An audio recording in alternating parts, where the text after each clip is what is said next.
comes the other way, steps for three and hit it. Jason Lawhead gives the Spartans a 5-4 lead. Back comes Illyria up top on the inbound. Flips it left side to Lawhead. He'll launch another three and hit it. Jason Lawhead with an NBA three on that one. Gives it deep in the corner to Lawhead for three, and he hit another one. Lawhead with 9 3-pointers.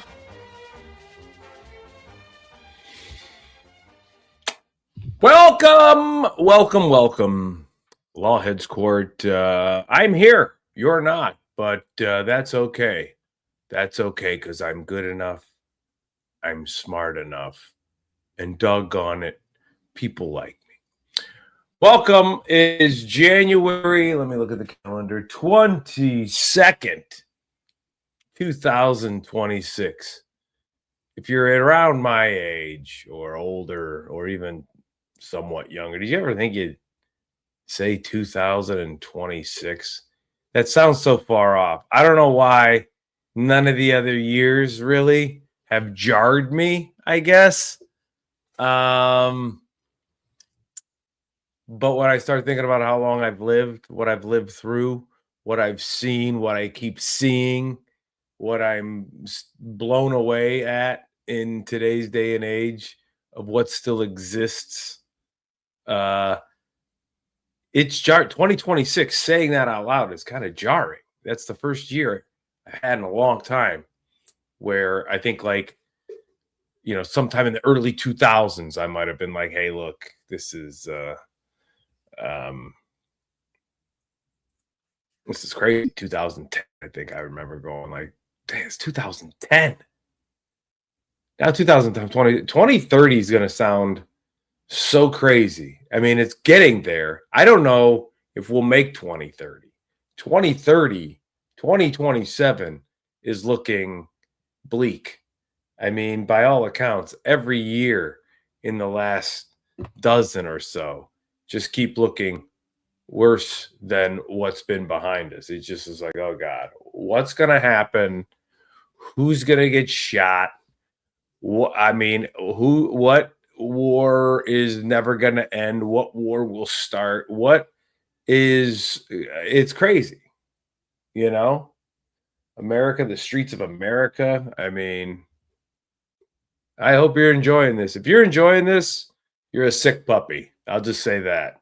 It's always, if you're enjoying this, you're a sick puppy, right?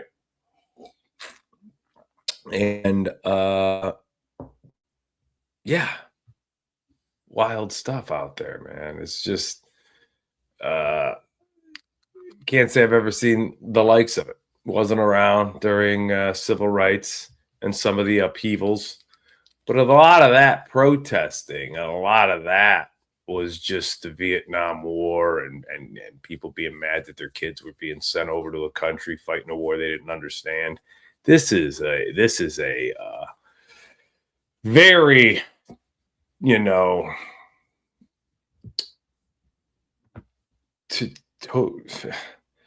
total just extreme type of takeover, and just the aggressiveness and all the people that are like, Obama, he deported this many. Okay, where were you then? Where were you then? Where were you foaming at the mouth, cheering this on, defending at all costs all of the behaviors of what this is trying to accomplish? And it's not going to make America any better, no matter how many you round up, how many self-deport, how many you get thrown out, with all the collateral damage that'll go along. You'll never look back on this and say that improved America. Look, America's biggest problem are Americans. I mean, that's where it really lies. So you can remove everything, but the culture of excess violence, shootings, all of those things, mental health, drug addictions, it's still going to pour in. You're not going to stop it. Your rhetoric can make people feel good when they see an old man getting dragged out in his underwear. I mean, everybody that thought Fauci and Hillary and Hunter were going to prison, they have to settle for a mother of three getting shot in the face, an old man getting dragged out in his underwear, and maybe Don Lemon. I mean, that's what you might get at this point. And if that makes you cheer and go crazy and think everything's working, God bless you, man. I hope life is everything you hoped it will be, through it all and after it all. I really do. I hope this gives you such a sense of accomplishment and safety, that you're just going to be able to keep your doors unlocked at night because ICE did such a great job. I'm so happy. Keep your doors unlocked and let your kids just go run around and about, play and talk to anybody. Now, just let them see if Americans still aren't the problem, really, at the end of the day, which is I'm one of them. It's the culture we've allowed ourselves to be absorbed in is really what's tearing us down. So sadly, that's what's going on in the world. I hope you join me for some football talk. I'm just going live once a week. I'm not going to harp on the politics of things, but I like to do a little monologue. So even if you watch this in post, whatever. Anyway, the nice thing about doing live and not having anybody viewing right now, you can always just go, what do I want to talk about? But I'll tell you what I want to talk about, and it's that NFL playoffs, which what a weekend when it comes down to it, with who's eliminated, who advances, who won't be able to play when they advance, how teams were eliminated, the fashion of it all. A great weekend of football. I mean, it started off with, the best game of the weekend, which was Buffalo-Denver, and just a wild, woolly one that, once again, you could talk about how great Josh Allen is, but a lot of times he just doesn't get it done, and he just puts the ball on the ground.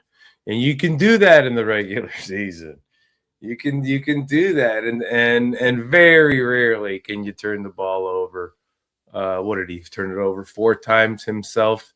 Very rarely can you turn the ball over 4 times on the road in a playoff game against a team that's that good and get away with it. They almost did. I mean, they still were able to, play Bills football for a lot of that game and go, shoot themselves in the foot for some of it. Denver just kept hitting back, taking a hit, hitting back twice sometimes. They got the early hits in, and then Buffalo started, putting gloves on them throughout the middle rounds into the late rounds. And, it came down to the scorecard, and Denver got the, Denver won the 12th round or the 15th round and won the fight. But they lost Bo Nix, which I just don't know. Stidham's dad will tell you Stidham stinks probably when it comes down to it. I'm kidding. The guy's a backup quarterback in the NFL. He doesn't stink. But in this moment, I don't know if Stidham is made for what's coming at him with the way this New England team is playing and the way they're playing under Drake May and the season he's had, and as locked in as they are, and probably like a lion, they see a wounded gazelle and they're ready to come after him. And Stidham's going to be taking a lot of pressure and a lot of heat, and you can't run the ball your way out of this thing.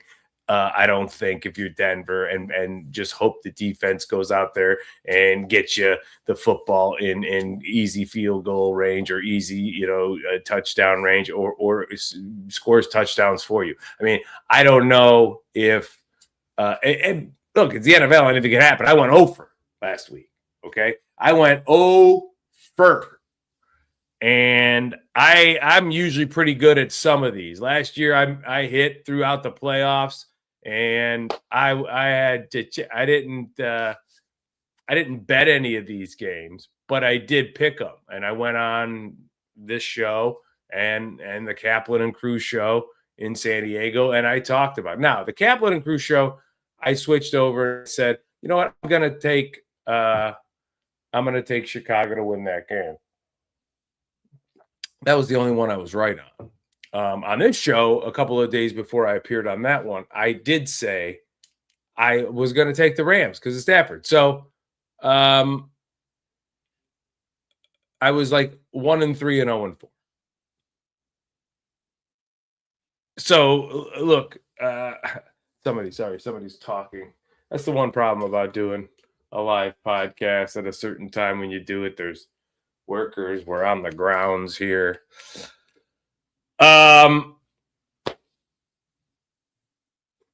San Francisco, I thought San Francisco just had something coming out of Philly. I felt like, okay, depleted is just a state of mind. You can say this guy's out and that guy's out, but these are still professional football players, and they just won a really good football game. And McCaffrey and Purdy and Jennings, and having Trent Williams in there, and just Shanahan and the way that defense has played minus guys all year with Robert Salah.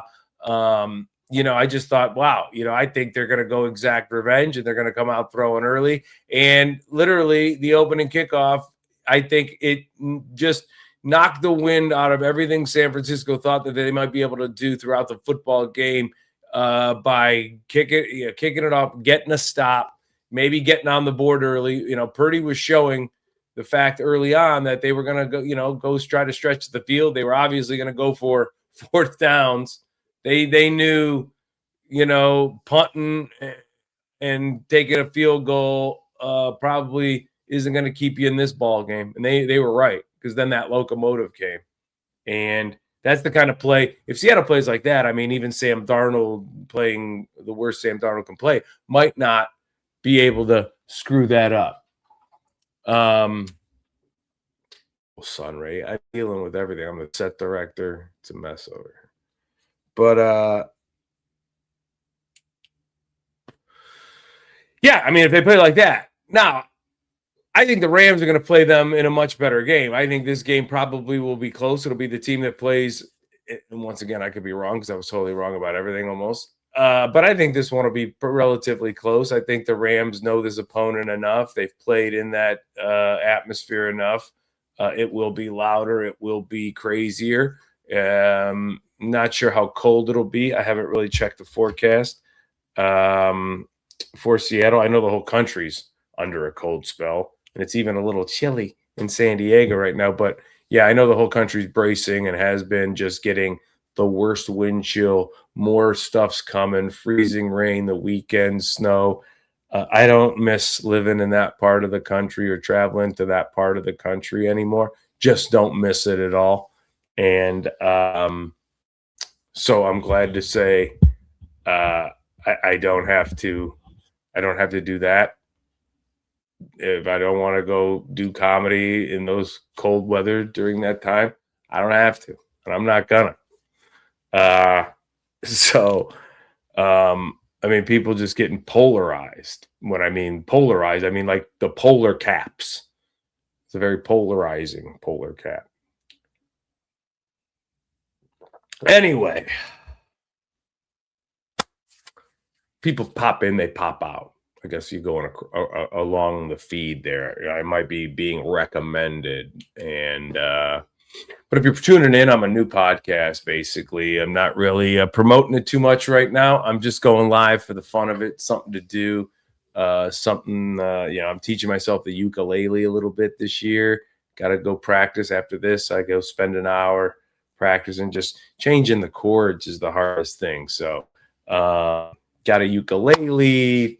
Good, said that. I'm going to put that. That's my next project going forward. So, going to be doing the weekly live podcast, maybe more. I'm working on the ukulele this year. That's a new resolution. I think I'm going to try to start learning Italian, start taking some online courses to learn Italian. So that's what I'm trying to do as I get older. I'm my curiosity. I want to learn. I don't want to be one of these old, stupid billionaires still trying to make themselves look like they're, 12 years old, 30 years old, 12 years younger, whatever the hell I'm trying to say, young and plastic and weird looking. I'm just going to invest in my enjoyment, my pleasure, which is I'm going to learn how to play. My wife is already a piano player, so I'll learn how to play a little ukulele. Maybe that'll turn into guitar. Maybe we can have little sessions together as we get older. That'll be fun. That's something I want to do. That's I want to learn Italian. I want to go down to Little Italy in San Diego and hang out with some guys in a cafe and be able to speak a little Italian to them. I want to go to Italy and be able to speak a little Italian. I want to be able to go to a fine Italian restaurant anywhere in the country or anywhere else and be able to speak Italian if it's an Italian restaurant. So that's the next thing I'm going to do. So it's comedy 2026 comedy. I'll be doing some, but not aggressively as much as I have in the past. I'm going to be doing more of this podcasting and some stuff like that, creating some of that content, cooking. I've ramped that up. That will always be my love. I will never leave cooking. I learn to play a little ukulele, learn to speak a little Italian. And that's where I'm going with it. So I'm still going to love sports. I'm always going to talk sports, but lifestyle changes like that, I'm going to start bringing into the show. Little clips, little highlights, whatever. So this is just getting reps. This is OTAs right now. I'm just doing OTAs on the show, just getting reps, getting used to the software, getting used to what I can use it for. But getting back to Sunday. Sunday should be fun. Sunday should be fun. I think the Rams go in and give Seattle all they got. Charbonnet out. That's a big loss in the running game and just, special plays. He's got great hands out of the backfield. He can block a little bit. He's obviously a great runner. And when their offense is clicking, Charbonnet is a big reason why. So Darnold without him as a weapon, that makes things a little tougher, I think, for Seattle at home. And you've got to be able to play a game that's down, deep, and late. And, you can't lean on how you played against San Francisco because 41-6 probably isn't going to happen anymore unless you just become the greatest team ever. And that's what you do the rest of the way out. But I see LA, they've survived 2 games against teams on the road that almost snuck up and beat them. This is their biggest road test. 3 straight they could go on the road and pave their way to the Super Bowl. And in Denver, I got to like the Patriots. It's, the Stidham factor. No Bo Nix. If Bo Nix was in there, I would like Denver. I would like Denver riding high off of that win with the way Bo Nix played, the way he stood up to Josh Allen, the way he's going to enter in against Drake May. They were going to, be ready to, have Nix outplay May and start hearing the chants of MVP to him in Mile High. That's not going to happen. It's unfortunate that 2 great franchises that have been there before with different faces, right? You've got Elway and Peyton Manning in the history of that Denver success, franchise success. And then you've obviously got the Patriots in their history, former player, now head coach there, Sean Payton, coaching legend, one of the great winning percentages of all coaches in NFL history. And so, what a dandy in Mile High. And look, Sean Payton's a master, right? Trick play, fake punt. You can't really onside kick like he did back in the day when he would just pull it out of his hat because of the new rules. You got to, you can only onside kick. You got to inform that you're setting up for the onside kick. So, but fake punt, flea flicker, stuff to get bail Stidham out a little bit and help him move the chains if they have to. I see it coming. I see whatever Sean Payton has to do will be in the bag. Every shot will be in the bag. He will be playing this course with an 11 wood. this week because that's what he has to do. He's not going to be able to outdrive Vrabel, so to speak. So he's going to have to put an 11 wood in his bag and lay up on some par fives and attack some par threes and try to win it that way. So Peyton, we're going to see. I mean, losing regardless, he's obviously proved he's a great coach. But boy, if Sean Payton can pull this rabbit out of a hat and go and take this team to a Super Bowl, all of a sudden he'll have had a Super Bowl with Drew Brees and a Super Bowl with, Stidham. I don't even know his first name, Stidham. That's how insignificant this is that it's Stidham. And look, Darnold could have the worst game of his life, and the Rams could take this one away. Who knows? Or the Seahawks can keep playing the way they've played, and Darnold couldn't screw it up if he wanted to. So there's two ways the Seahawks can go, and I think it's I think that they want to be the team that defensively wins this game and not has to leave it to Darnold late in the game.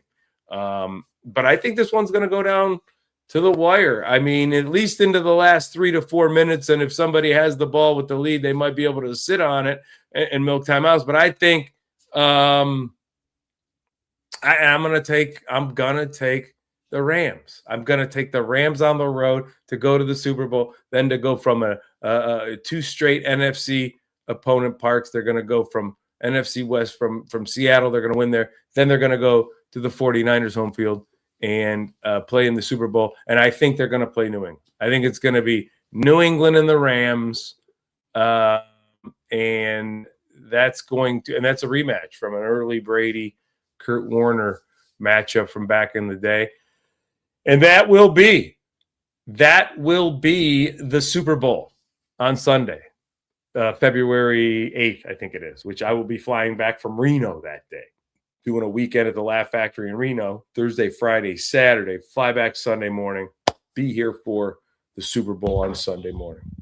So, can't wait for Sunday. Always looking forward to it. And the Indiana game. We'll go to the Indiana game because we haven't talked about that yet. And, what a just display. And I liked Indiana in week 2, man. I was texting buddies of mine that we were talking about Ohio State after Ohio State had already won it. Texas, and we were back to number 1. Oh man, dude, Jalen saying already looks like a senior. All of those great texts. And I was positive on the Buckeyes, but I said if anybody besides Ohio State wins it this year, I think it'll be Indiana. And they were like, nah, Indiana. Anyway, I'm like, all right, dude. Indiana. They're just fast on defense. They're fast everywhere. Mendoza, there isn't as many good quarterbacks. I thought Indiana from the beginning of the season, it still surprised me because they still had to do it. But in the beginning of the season, I wasn't thinking worst college program ever turns into greatest college football team perhaps ever, at least greatest college football story ever. I mean, there's not a better college football story in the history and annals of the game than this Indiana Kurt Cignetti story. It doesn't exist. There just isn't one. I mean, that whole season was like the Doug Flutie play. If the Doug Flutie play could be a whole season of football, that was what Indiana did. And it's, as a team, as a coach, as a turnaround, there's nothing better than what I saw with Indiana. So congratulations to them. And they beat, obviously, a great Miami team. A great Miami team that stumbled out of the blocks a couple of times and then later on made sure the rest of the country knew how good they were. And as an Ohio State fan, hey, we get to look at this season and go 12-2. As Ohio State fans, we get to say 12-2, and the only 2 losses are to the 2 teams that played for the national title that scrapped it out till the end. And we lost to Indiana by 3 and Miami by 10. And it was a 3-point game with a minute to go against Miami. So the fact is Ohio State lost 8 starters on defense, replaced a quarterback, replaced an OC, replaced a DC. going into the playoffs, found out that their top assistant coach was leaving Heartline. There was, so the fact that Ohio State was able to go 12-2 and lose to those two teams that played one of the great national titles, we'll ever watch. I mean, that's just a great national title, especially teams that, now in the position they're in, right? We've seen great national title games in the past, and these kids have just waited to play that game for a month and changed in New Year's Day. Miami played 4 games. They played, Texas A&M, Ohio State, Georgia, Ole Miss, and Indiana. They played 4 games to play that game, and they still played that game so great. They still played that game well enough to win that game. And so, it's historically one of the great seasons ever we'll ever see out of Indiana. And I think Curt Cignetti probably isn't long for Indiana. Sadly, it's the way it is, man. I mean, if Curt Cignetti was at Ohio State reviving a program that had died under somebody, kind of like what Michigan went through when they finally got Harbaugh back after all of the years of just insignificance. If that was the case, then you stay at that school for 20 years. But look, Cignetti isn't staying. Like, he's not staying at Indiana long. It's just not going to happen. Mendoza's brother already transferred. And I'm not saying that means Cignetti already let some insiders know, look, after this Super Bowl week and everything blows over, I'm out of here. Cignetti could be the Buffalo football coach. We don't know. But I'll tell you, he's not sticking around Indiana for long. Even if he sticks around next year, he's not going to be there long. Eventually, an NFL owner is going to go, what do you want? Okay. Mark Davis will give this guy $350 million. If John Harbaugh is going to make $20 million a year, Curt Cignetti is going to get paid in the NFL handsomely.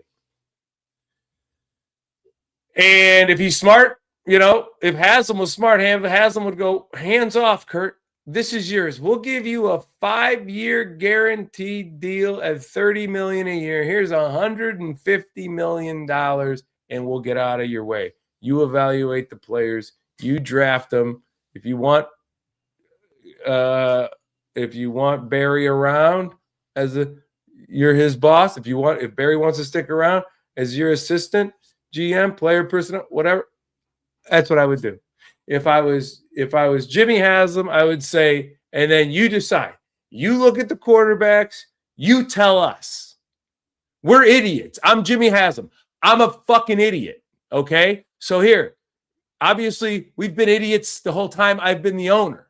So why don't you hear? Here's $5 million, 150, 5 years, $150 million guaranteed out the door. You come and look at this scrap heap and tell us what you think. Tell us what to do. Keep Shedeur, work around him, fine. Try to let Deshaun and him compete. Okay. I mean, you're not going to lie to us. You're not going to be like, hey, guys, I know you're all tied up with money with Deshaun, so let's just start him so it doesn't look bad by the end. No, he's going to be like, dude, this guy's washed up. Pay him your buyout. Take the cap hit. Get him out of here. I'll go find a guy that, walked on somewhere to fill that roster spot. Just let Cignetti do everything. I mean, the Browns won't do it. Haslam's an idiot. Even if Cignetti, he'd probably be smart enough not to want to go here. I say here like I'm in Cleveland, but you know what I mean. I get talking like this, and I get frustrated because the Browns are stupid. They always have been stupid. I can't believe the Falcons just snatched up Stefanski so fast. I mean, they fired a guy that had 8 wins, in year 2. Like, Stefanski's had 8 wins in 2 years. This guy finished 8-9 and, finished with the same record that won the division. He just lost in the tiebreaker to Carolina. And they fired him for Stefanski? Kidding me? Break. The best thing Stefanski did was hire Callahan as the offensive line coach. That was smart. And nothing's going to happen. Cignetti's going to go to Buffalo. That's what's going to happen. Cignetti to Buffalo. He's going to have Josh Allen. He's going to be like, look, this is what we're basically doing at Indiana with Mendoza. Go be that guy. Don't turn it over. We'll go get players to play on defense and take care of everything else. I would leave it to Cignetti. I wouldn't be surprised if Cignetti goes to Buffalo and they win a Super Bowl in his first season. Imagine that. Imagine winning a national title at Indiana and then going to Buffalo, and in the first year, I don't care if they were already a Super Bowl built team, going there after them not being able to get over the hump and winning it in first year. That's what I would do. If I was Buffalo, I'd be like, look, dude, I just, the fact that you won in Indiana in your second year and we're in the football playoff twice and then went 16-0, like, you're here. I'll give you the best team in football, or at least the best quarterback in football right now, which you'd say Josh Allen really is. As great as Patrick Mahomes' career has been, right now, I would take Josh Allen. I would take Josh Allen right now, obviously, even after the injury. I mean, Mahomes is going into offseason with that major injury, probably going to miss the early part of next year, at least the first few games. And if they're winning, maybe hold him out a little longer to save him up.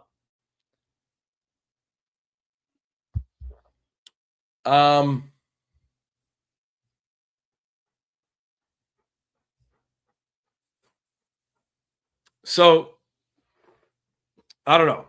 I think that the Browns are going to just get whoever they're stuck with, and it's just should be Jim Schwartz. They should at least look like they, have some type of move on the table here, and just go, you know what? We've loved Jim Schwartz. They should have fired Stefanski, as I've said before, after the Jets game, and made Schwartz the interim and let that momentum just carry over. I said it then. I'll say it now. There's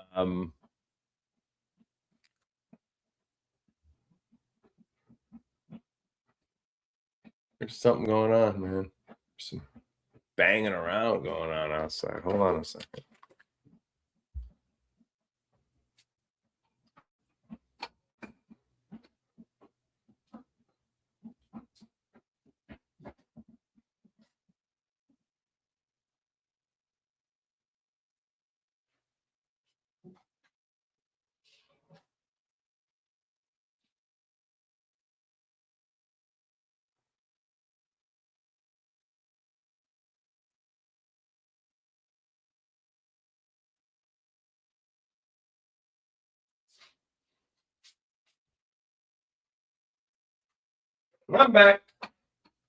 I'm back.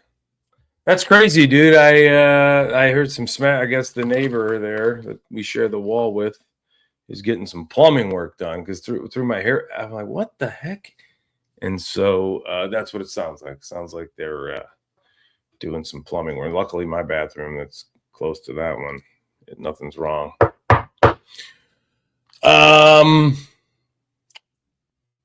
Yeah, so the coaching search goes on for the Browns. McDaniel pulls out, which I get. This guy couldn't live in Cleveland. I mean, they don't make women capri pants in his size in Cleveland. You know what I mean? Like, that guy's smaller. He's smaller than teenage girls there. So 12 o'clock, 3:30 on Sunday. Looking forward to it. I'm going to take Rams on the road, Patriots on the road. I took all the road teams last week, and Rams were the only ones that came out for me. So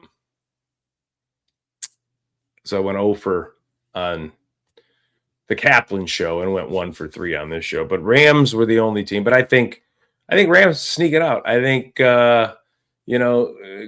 Seattle comes back down to life a little bit from that game. No Charbonnet, more weight on Darnold's shoulders for this one.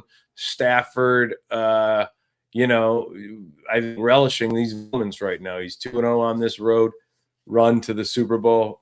I think a win over Seattle is what's going to get him back to a chance to win one more. And let's look at Matt Stafford. If he goes on to win a second Super Bowl in LA this late in his career, I mean, you talk about guys that have won 2 Super Bowls or more. I mean, it's a long way away. He's got to win 2 games. But right now, the Rams, they are out of the 4 teams, they are built just as good as anybody, much more than Denver. I think a little bit better than New England. I think the NFC right now has the advantage of those 2 teams left over the other 2 teams left. That's for sure. No matter who wins in the NFC and no matter who wins in the AFC, the NFC is going to send the favorite to the Super Bowl. And so the NFC automatically, the winner of that game will be the favorite, in my opinion. I just don't see how New England and Denver without Bo Nix can be the favorite over either one of those teams come Super Bowl, especially that they're playing a stadium they're way more familiar with. If Seattle or LA go on, they're playing in San Francisco. Those guys play there once a year, sometimes twice if it's been a playoff game. So no way the AFC will be the favorite in the Super Bowl unless for some reason, another major injury to Seattle on offense or Stafford goes down, but LA still somehow wins and he can't play. That's the only way. But as they're set up right now, the favorite for the Super Bowl will be the NFC champion. And so, but let's talk about it. I mean, if Stafford wins a second Super Bowl, let's look at the guys that have won 2 Super Bowls or more, right? As far as quarterbacks in the history of the NFL. Can you name them all? I'm bringing it up without any writing or anything. Can you name them all? Bart Starr. Okay. Terry Bradshaw. Roger Staubach. Jim Plunkett. Joe Montana.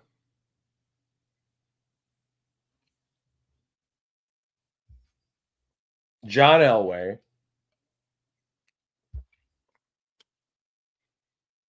Ben Roethlisberger,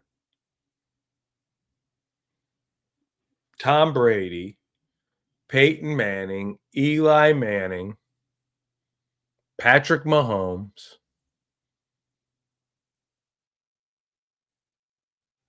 Did I miss anybody? I don't know if I missed anybody. When you talk about quarterbacks that have won 2 or more, I mean, if Stafford does that, he's on quite a list. I mean, that's 10, maybe 11. What did I say? Brady, Bradshaw, Montana, Aikman, I forgot.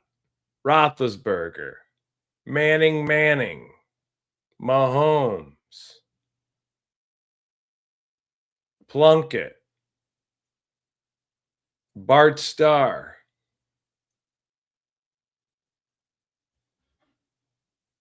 I think that's it.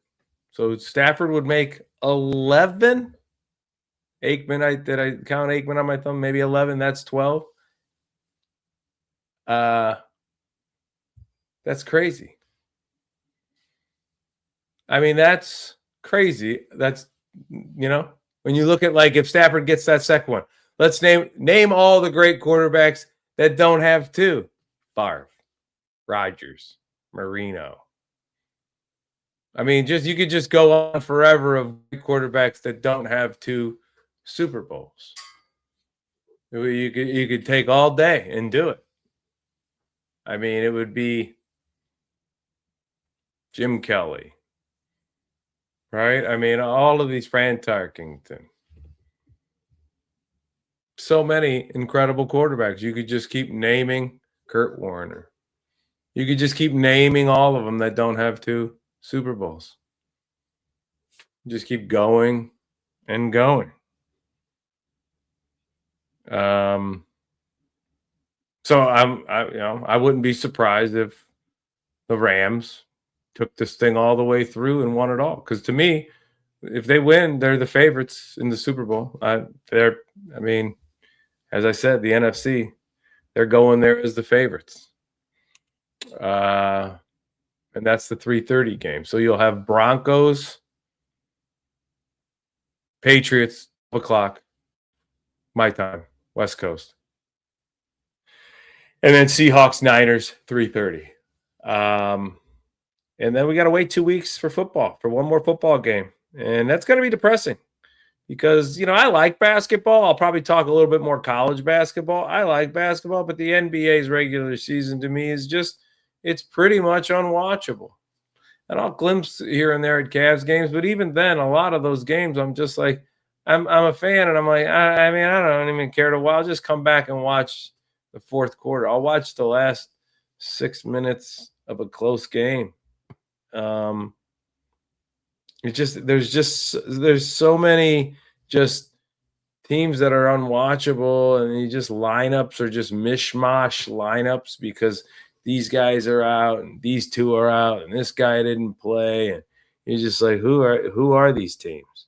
And when you look at the standings, you just go, I mean, I don't know. You look at some of these records, like the Lakers are 26-16, and they're not even that good. They're a minus 0.2 on point differential.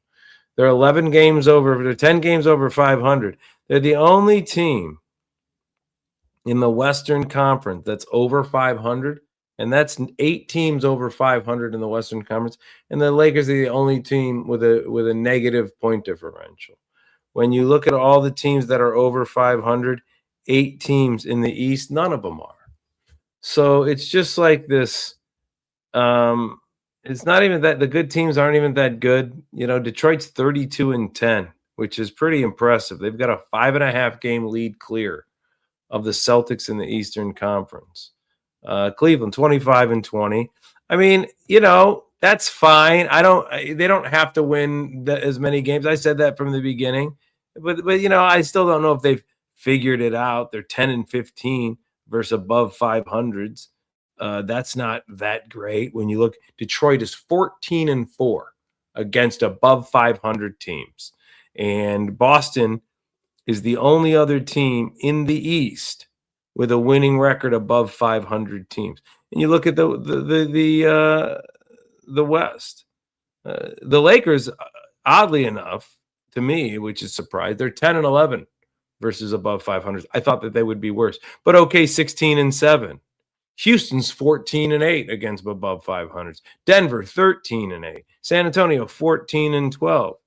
So you've got 4 teams in the West that are winning records above 500s, and only 2 teams in the East. Ain't that funny how that works out? New Orleans 2-27 against above 500.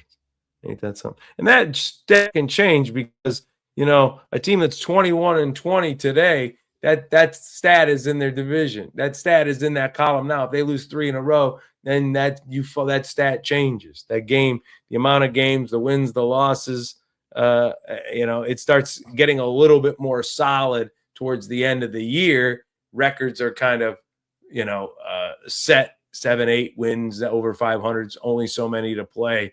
And so that win versus above and below 500s means a lot more when you come into maybe early to mid-March. So we'll look at that number then. We'll talk about that when we talk about basketball and the NBA and all of that stuff. And right now, when you look at college basketball, it's crazy when you look at the rankings. Now, a lot of conference play is going to start ramping up, and the Big Ten will beat up on each other, and maybe the ACC a little bit, maybe a couple other conferences will.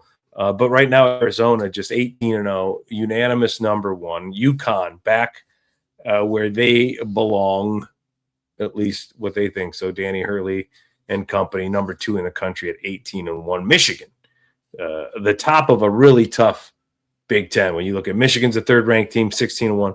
Purdue ranked 4th at 17-1. Nebraska, a lot of people don't realize Nebraska is in the Big Ten. They don't think about it right away. 18-0, ranked 7th in the country. Nebraska, only one of 3 unbeatens that are at least ranked. There could be some very small conference unbeatens, D1s out there. Miami of Ohio, the Redhawks, 25th in the country in the latest poll, 19-0. Nebraska 18-0. Arizona 18-0. The only the only 3 undefeated teams in college basketball, and then a slew of one-loss teams, as I mentioned: Michigan, Purdue, UConn, Duke 17-1, Houston 17-1. Amazing what Calvin Sampson has done with that program. Gonzaga 19-1, St. Louis University 17-1. They're in the 24th spot. St. John's on the outside looking in, but don't count a Rick Pitino team out, especially towards the end of the season. He likes to have his teams playing their best ball in February and March. Vanderbilt 16-2 with a loss, dropped 5 spots. Iowa State also dropped 7 spots. They were number 2 in the country, and they lost last week. They are now 16-2. Carolina on a little bit of the skids. They've dropped 8 spots. Their record has fallen to 14-4. And then the highest leap from last week, Clemson. They jumped 4 spots from 22 to 18. They were 16-3. So the ACC, you got Alabama, SEC. That conference is great in basketball when you've got Florida, Vanderbilt. You've got Alabama. Georgia's 15-3. So you've got some really good teams in that conference as well. People think of it as a football conference. They've got some really good basketball teams in the SEC. So we'll be looking more at college basketball. I love when college basketball right about now and the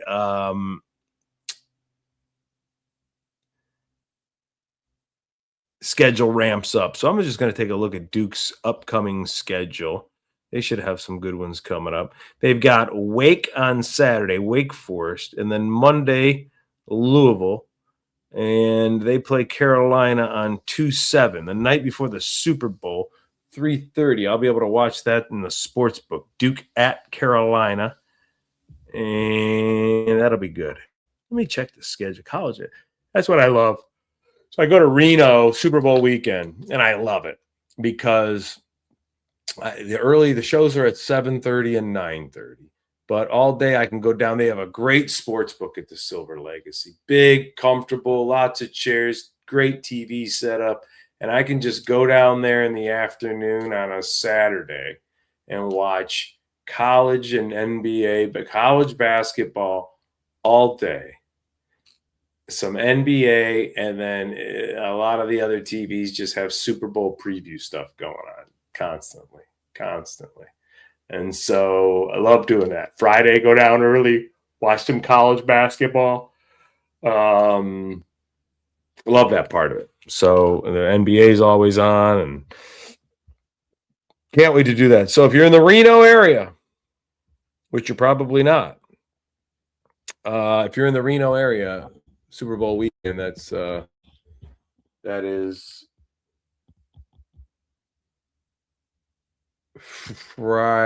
Thursday, February 6th, 7th, 8th, 9th. No, 7th. Let's see. I don't even know the calendar right now. That's how pathetic I am. But it's fun going live.